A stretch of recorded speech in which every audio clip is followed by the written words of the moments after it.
So recently I discovered that my body hates me. Actually, I've known for quite a while because I've been chronically asleep since the 6th grade. I just wake up feeling awful. I'm constantly tired. I have no energy. It sucks. So about a month ago, I had finally had enough of this and decided to bring it up to my doctor. And he suggested that I go on a little diet known as... So you might be asking, what is keto? So naturally, this is your body. This is carb. It absorbs the carbs to produce energy. That's energy. But you can actually trick your body into absorbing fat instead of carbs, which not only causes weight loss, but is also proven to help energy levels. Oh my god! So this is a state known as ketosis, and it's achieved by eating roughly a maximum of 20 to 50 grams of carbs per day, depending on, you know, a multitude of factors. Now, to put this in perspective, the average American consumes roughly 300 grams of carbs per day. So you can imagine how limiting this godforsaken diet can be. To sum it up, stop eating carbs, eat nothing but meat and broccoli, to confuse your body into loving fat. Congrats, you've reached ketosis. Now, there's really only one big problem with keto, that being...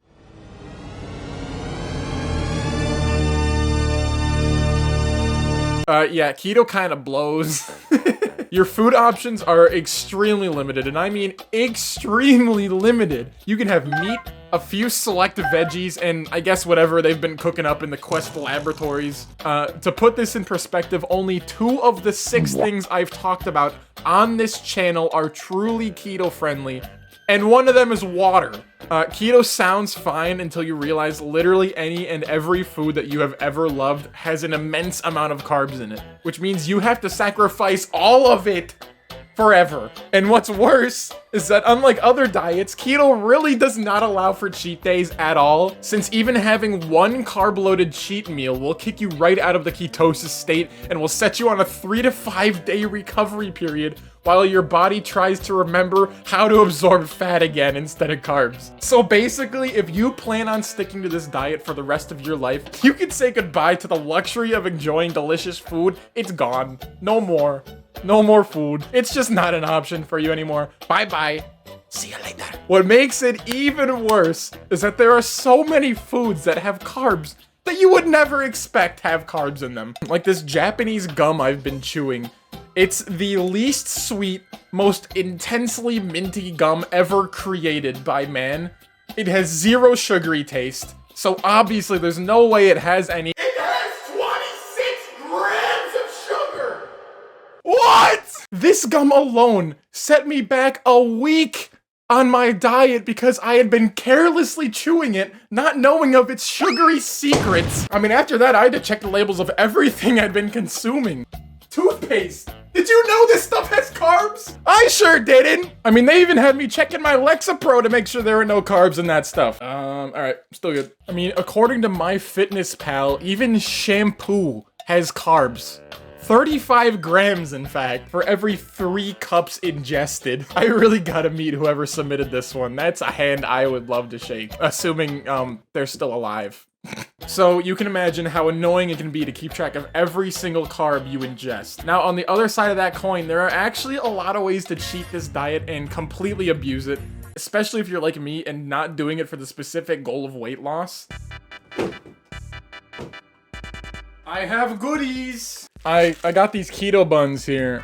3 grams of net carbs, which is just the total amount of carbs minus the dietary fiber amount of carbs. I just took like a Wendy's Baconator and took the buns off and just slapped it onto one of these. It was delicious.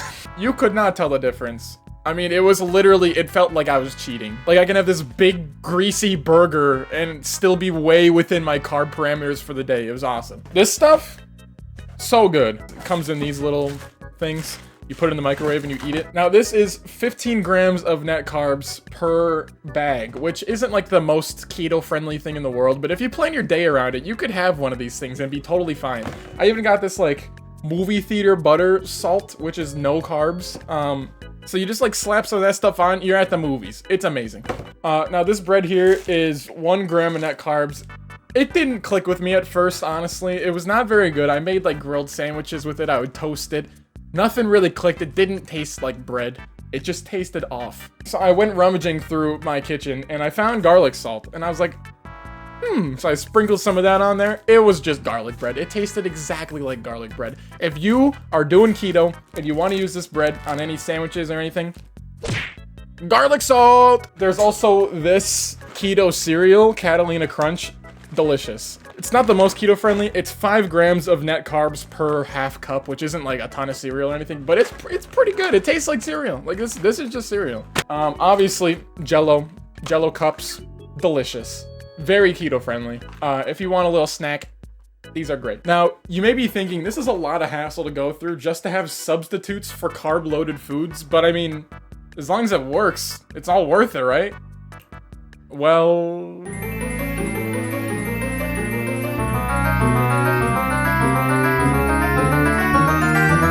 No! At least for me. This diet has been proven to be helpful for some. I just happen to not be one of the some. I really don't feel any different on this diet, which is why as of today, I am officially done with keto. For good, keto no more. Although it didn't work for me, please don't let me discourage you from trying this or any other diet. Diets are proven to work. It's just about picking the right one and sticking to it. If there's really anything I've taken away from this journey, it's honestly just so much respect for people who do diets like this, who have to live by these diets every day and have no choice. Like, that's just, how do you do this? I love carbs. How do you do that? It's really no easy task, especially if you're a food lover like I am. So to all you dieters out there, we here at Food for Thought salute you. But even more than that, we here at Food for Thought salute garlic salt. Oh, this stuff is amazing.